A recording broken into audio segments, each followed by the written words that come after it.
Fiidiyowan waxaan kuu tusi doonaa markaasi qaabka xayeysiimaha website-kaada loo maamulo ama loo soo bandhigo inaga oo qaadi doono kaliya laba step. Google AdSense ayaa isoo aqbala aniga oo aan markaasi bedelay luqadda website-keeda taas oo markaasi aan Soomaali. Sidoo kale aniga oo markaasi kaliya soo dhigay 3 boosti si la mid ah markaasi aniga oo aan traffic ama visitor badan oo kumanaan ah aan helin. haddaba marka waxaan ka diyaariyay boosti qaabka AdSense soo aqbalay iyo shuruudaha markaas laga rabo adigana si uu AdSense ku soo aqbalo.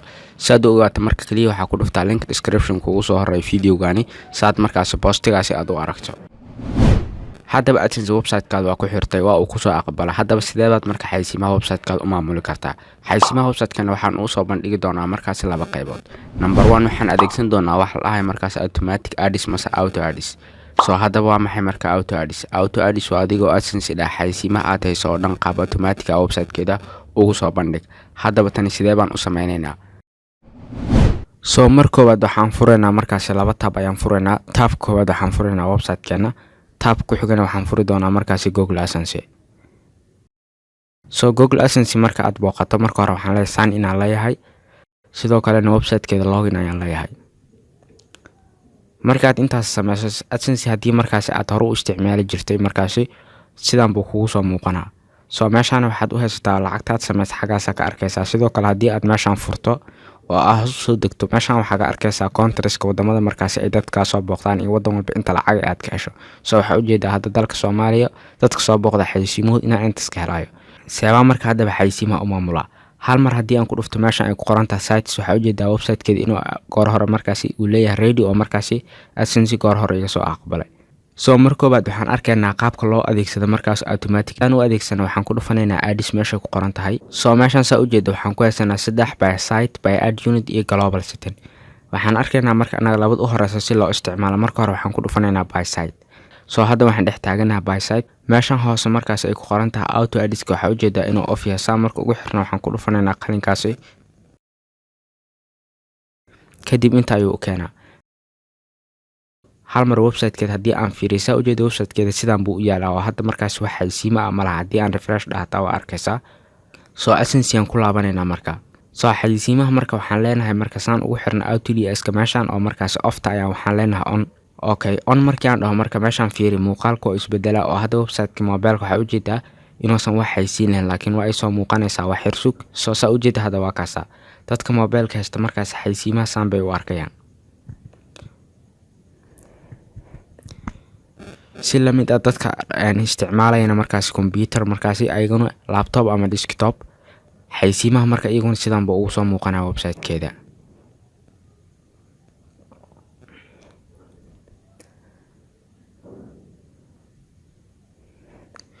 hadda meeshaan saa u jeedo page-ka u horeeya kaliya waxaad ka muuqato markaas 6 xayeysiin ayaa ka muuqato oo hal mar haddii aan tirino midaas waa maxay waa number koobaad. haddii aad rabto inaad delete meesha delete ay ku qoran tahay ku dhufanay kadib remove aa leedahay. saa u jeeda hadda meesha asiga automatic isku bedelaa 5 xayeysiin ku soo hartay oo dhinaca midigtaada wuxuu ku leeyahay one area remove it. saad u soo celiso meeshaas aad ku dhufanay ay ku qoran tahay undo camal calaamadaas ku dhufo. saa u jeeda meeshaan wuxuu ku leeyahay marka xayeysiintii waa ay soo laabato wataasa. haddii hal mar aan mobilka fiirinin waxa u jeedaa isagoon in markaas page koobaad la xayeysiimay ka soo muuqanaysa. hal mar haddii aan tirino 1 2 3 4 5 6 waxa u jeedaa 6daas xayeysiin markaas inay halkaas ka soo muuqanayaan page-kaas isaguna. sidoo kale isaguna waa delete kartaa. marka waxaan leenahay marka apply to site oo xayeysiimaha waa ku xiranaa kadib waxaan leenahay markaas save. u jeeda meesha hadda waxay ahayd off laakiin hadda waxay isku bedeshay markaas on. hal mar ayaa waxaan website-keena booqanaynaa kadib waxaan leenahay refresh.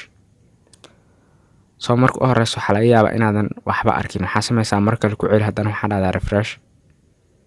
hadda marka u jeedo xayeysiimihii markaas way soo muuqdeen. mid waa taasa midna hoos ayay kaaga muuqataa. marka qaabkaas ayaa marka auto ads-ka loogu xiraa oo page-ka dhammaan hadda 6 xayeysiimo markaas oo hadda sheegayo dhan waa ay ka soo wada muuqdeen.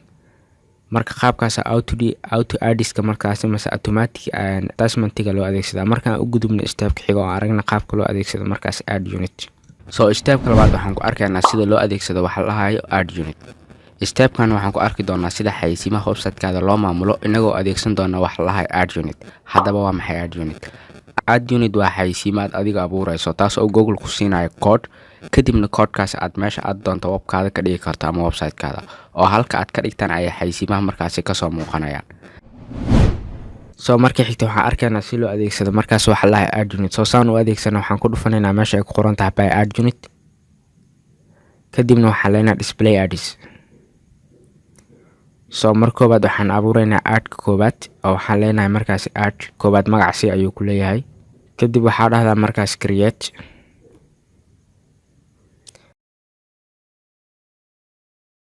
marka inta dhahdo website-kaada ku soo laabo. kadib waxaan tagaynaa qaybta dashboard-ka ama backend-ga ee website-keena. kadib hoos ayaan usoo degaynaa waxaan ku dhufanaynaa meesha ku qoran tahay appearance ayaan dul tagaynaa. kadib waxaan kasii dooranaynaa widgets. widgetka marka muxuu yahay waa boostiga dhinaciisa markaas midigta ahna ama sidebar-ka ayaa lahaa ay xaysiintani ka soo muuqanaysaa xaggaas ayaan dhigaynaa. kadibna waxaan arkaynaa saddexda kale boostiyada dhexdooda si loo geliyo. hadda marka ujeeda meeshaan hal widget waxaa ii samaysan hal sidebar oo sidebar-kan waxaan ku haystaa laba waxyaabood. koow waxaan ku haystaa box markaas searching ahaan sidoo kalena waxaan u haystaa meeshaan boostiyada u dambeeyay. marka waxaan rabaa meesha marka saddexaad inay xaysiinta halkaas ka soo muuqato adiga hadhow arki doona. waxaa ku dhuftaa calaamadan pluska. kadib waxaad doorataa custom html. kadib codeka ayaan marka soo koobiyeynaynaa AdSense ku soo laabo. waxaa dhahdaa marka copy code snippet ku dhufo. kadib waxaa dhahdaa done. kadib waxaa ku soo laabataa website-kaada codeka marka inta soo dhig waxaa dhahdaa right click kadibna paste. marka intaas sameyso waxaa dhahdaa marka update oo saan codeka u save gareyno. kadib waxaad ku dhuftaa meesha ay ku qoran tahay posts all posts. waxaan fiirinaynaa marka post ayaan dhex tagaynaa hal post ayaan furaynaa inay xaysiinta soo muuqato. postigana marka waa dul tagaa meeshaan waxaa leeyahay open link in a new tab. postiga midigtiisa ayaan rabnaa marka inay xaysiinta ka soo muuqato. hadda saa u jeedo marka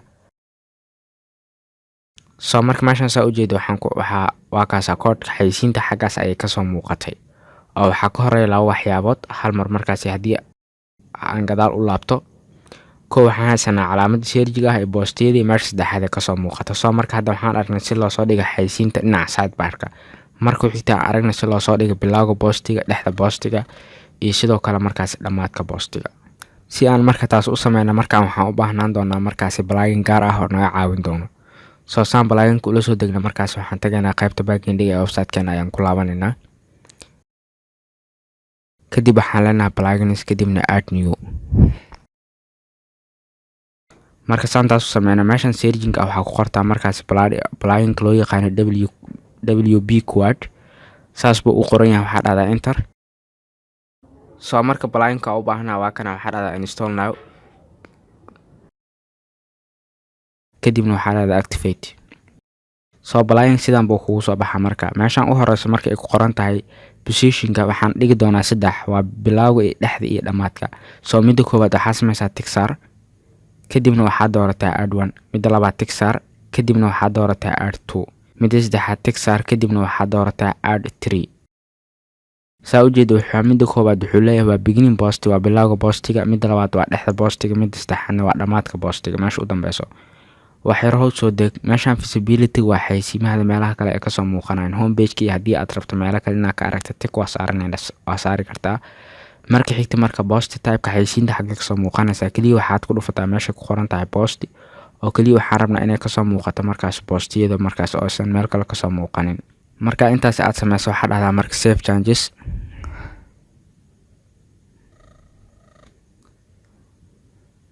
kor u bax marka waxaad tagtaa meeshaan ay ku qoran tahay markaas ads. marka ads aad ku dhufato sidan buu kugu soo baxaa. marka koobaad waxaan furaynaa marka meeshaan ay ku qoran tahay add 1 ayaan furaynaa. add 1 marka aad furto marka wuxuu ku leeyahay AdSense miyaa wax dooro. AdSense dooro kadibna waxaa dhahdaa copy and paste AdSense code. AdSense ayaan inta soo dhigaynaa. marka saan u sameynaynaa waxaan ku laabanaynaa qaybta markaas AdSense. waxaan abuuraynaa marka add unit cusub. waxaan ku dhufanaynaa meeshaan ay ku qoran tahay display ads.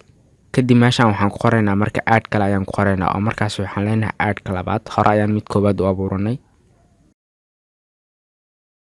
kadibna waxaan leenahay create. kadib waxaan leenahay copy code snippet.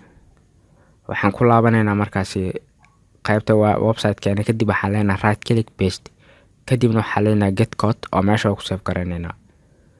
marka intaas sameyso marka waxaa sameysaa meeshan ay ku qoran tahay responsive horteeda fur markaasi oo waxaa dhahdaa fixed size. soo fixedka waxaa jirta marka cabir la adeegsado adigoo markaasi responsiveka haddii aad doorato macnaha balaaginkan wuxuu kaa rabaa qaybtiisa baro inaa haysato. soo marka saan ugu dhignaa responsive waxaan furaynaa fixed kadibna waxaan leenahay markaasi 200 ayaan siinaynaa ballacii dhirirka. marka xigta xaysiinta qaabkay rabtaan waxaan rabnaa inay kasoo muuqato dhex bartamaha markaasi saradka markaasi ama meeshay taagan tahay. marka kalena marginka markaasi waxaan siinaynaa waa 10 waa xaysiinta inta la agtaa macnaha cabir ahaanteeda markaasi kadib waxaa dhahdaa save changes. soo marka hadda aad koobaad saas u abuurno oo bilowga boostiga waxaan ku laabanaynaa marka AdSense kadib meeshan waxaa leenahay dhan oo koodkii markaasi waan ku save gareynay. kadib waxaa kusoo laabataa markaasi website-kaada boostiga ayaan kusoo laabanay. boostiga marka bilowgiisa ayaan waxaa leenahay refresh waxaan rabnaa bilowg inaa xaysiinta kasoo muuqato. soo saa ujeeda meeshaan waxaa ujeeda inaa xaysiintii markaasi aadkii markaasi aan abuurnay ee kasoo muuqatay. marka xigta waxaan rabnaa dhex bartamaha inay kasoo muuqato. soo saan u sameynaa waxaan tagaynaa meeshii website-keena kusoo laabanaynaa waa iska xiraynaa kadib waxaan dooranaynaa add to marka dhana waxaan leenahay copy and paste AdSense code. waxaan ku laabanaynaa AdSense waxaan leenahay markaasi display ads kadib marka aadka magac kale ayaan siinaynaa aadkii waxaan maraynaa hadda 3 laba ayaan soo abuuranay kadib waxaan leenahay create kadib koodkan ayaa waxaa leenahay copy code snippet kadibna waxaa leenahay dhan. waxaan kusoo laabanaynaa markaasi website-keena waxaa leenahay right click kadibna paste kadibna waxaa leenahay get code. waa processka intii leewaa sidoo kale inta fur fixed site ka dooro kadib waxaa siisaa ballacii dhirirka markaasi 200 kadib meesha layout-ka ha kuu doornaada markaasi dhex bartamaha. marka intaas sameysa waxaa dhahdaa markaasi save changes. soo hal mar haddii aan boostiga kusoo laabto aan refresh dhaho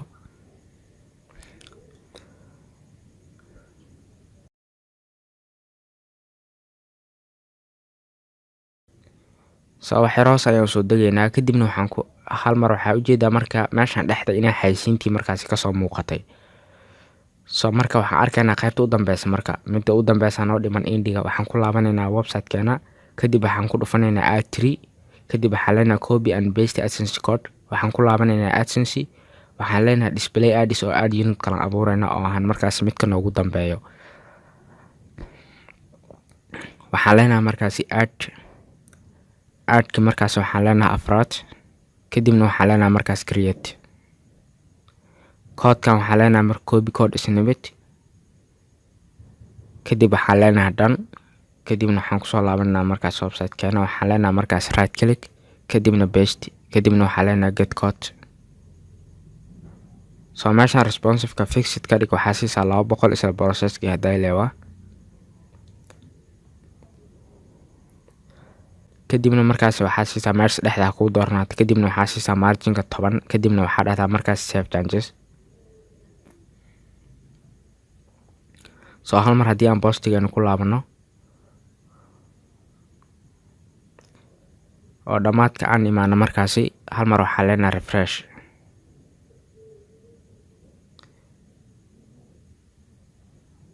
soo marka waxaa ujeedaa aadka 3 markaasi mas dhammaadka boostiga inuu kasoo muuqday meesha u dambeysa.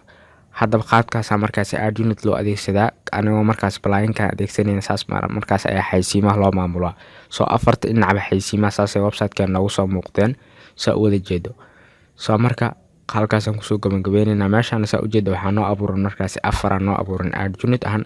soo marka add unit iyo out ads labadaba saasaa loo adeegsadaa. haddaba qaabkaas ayaad xaysiimaha website-kaada u maamuli kartaa markuu AdSense kusoo aqbalo. haddii aad u baahan tahay website blogga AdSense ku xirto ama e-commerce website ama si lamid ah e-learning website waxaad fiirisaa planiska markaasi aan ka diyaarinay iyo qaabka aan website ku qanciyo kugu dhisano adiga oo booqanaya webdisa.com/surface ama link description-ka labaad ee video-gaana ku dhufo si aad u ogaato. markaas aad u baahan tahay cilad ay kugu haysato Google AdSense ku xiritaanka website-kaada ama u baahan tahay markaas inaad hesho talooyin intaad markaas ku xiranin AdSense website-kaada waad noo soo weydiin kartaa wixii su'aal adigoo nagala soo xiriiraya qaybta WhatsApp-keena markaas ama wixii su'aal qabtay comment-iga waa nagu reebi kartaa. soo haddii markaas aad caawinaad ugu baahan tahay si guud website-kaadana waa nala soo xiriiri kartaa. soo muuqaalka xiga iyo khayr badan.